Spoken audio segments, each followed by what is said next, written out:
What you're gonna do, Pranesh? What you're gonna do, Pranesh? It is easy to speak to Shiv Shankar and a little difficult to speak to Pranesh, but it is impossible to speak to Anand, and to go anywhere near Veerinathan is dangerous. What is the matter with you guys, including Sundar Pichai? I'm going to bring Pranesh, Shiv Shankar, and Sundar Pichai on one ground. I know Sri Sri Ravi Shankar will hate me for this because he loves you guys, and you guys are the apple of his eye. And when I do all this, he feels like being poked in the eye. He is so possessive because he's madly in love with you guys. He wants to do all what is in his capacity for you guys so that you guys are warm, cozy, snug, and settled down.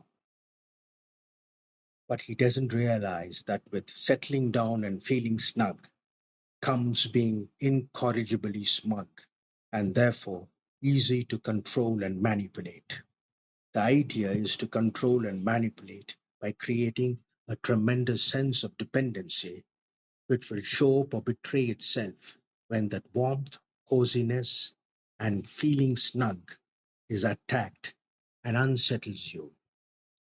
Settling down, fear of losing that tremendous comfort born out of dependence, and therefore tremendous potential and tendency to harm when there is something unsettling like a real challenge, for a challenge is ever new, unsettling, and disturbing.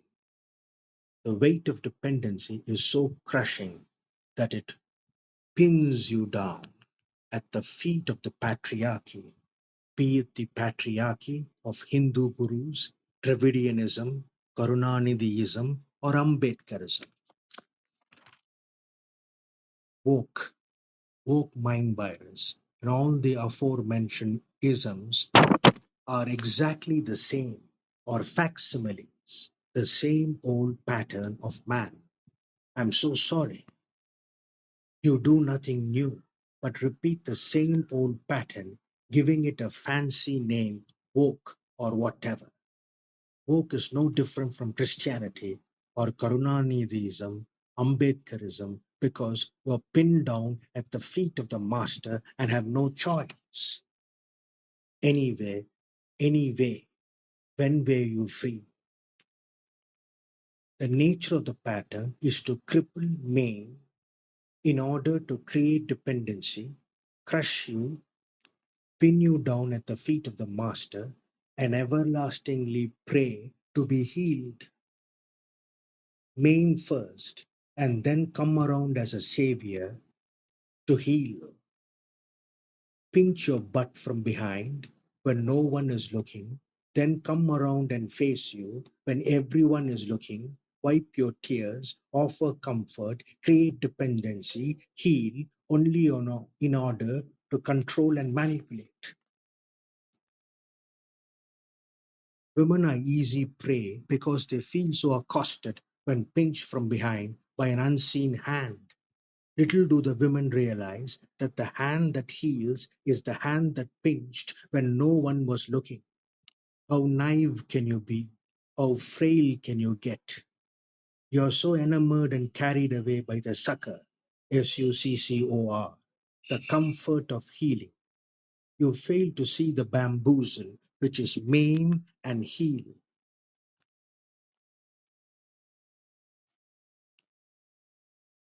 There is no chessboard. There are no 64 squares. There are no pawns, pieces, and kings and queens.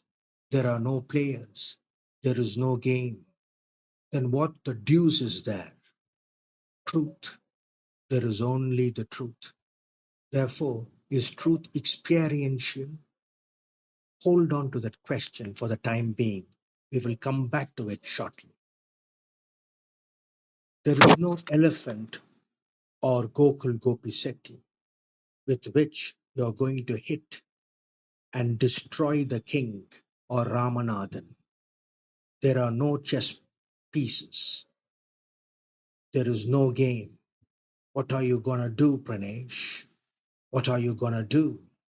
Sir, please. The chessboard is like the Cartesian or rectangular coordinate system in mathematics, like any other system, where you plot 64 squares or the x and y axis, place the pieces, call the players, play a game, move the pieces around, and then return the pieces to their graves. The Cartesian or rectangular coordinate system will inevitably describe a straight line with a slant on a graph sheet when it draws from the universal set of integers. So please think of it and see the beauty of the fallacy or illusion, Maya or not this, an alien's or an extraterrestrial's coordinate system, or say Stephen Wolfram's coordinate system, the Rulliad, will describe something so very peculiar, drawing from the same universal set of integers that you might read nothing into it. Do you see how the moment you introduce a chessboard or the Cartesian coordinate system and plot 64 squares or x and y axes, measurement begins? The chessboard or the Cartesian coordinate system itself is the fundamental bias. You are starting with a bias, which is the foundation of measurement. The moment you introduce a frame of reference, like the space-time coordinates, Minkowski in relativity, which instantaneously destroys quantumness in quantum mechanics or the quantum world. Thereafter, it is all classical. Do you now see how the microcosm, macrocosm, biocosm, and the psychocosm reconcile with the technocosm, which includes mathematics? The theory of everything by the grand reconciliation. In part, we will go into in part two, we will go into how AI and generative AI also reconcile. After all, AI, generative AI, artificial general intelligence, and artificial superintelligence, together with mathematics, comprise the technocosm. Anta Wakate, Advaita Vedanta, and Siddhanta. I learned it from Jiddu Krishnamurti, but the teacher is the taught. There is no teacher, there is no taught, there is no Jiddu Krishnamurti. There is only the truth. There is only understanding. If not, perception is impossible. Perception is when the perceiver is not. For the perceiver is the factor of measurement. Perception is when the perceiver is not. For the perceiver is the factor of measurement. Who is the experience? Therefore, is truth experiential? Who is the experiencer? Who is making that statement? Is it measurement or what is it?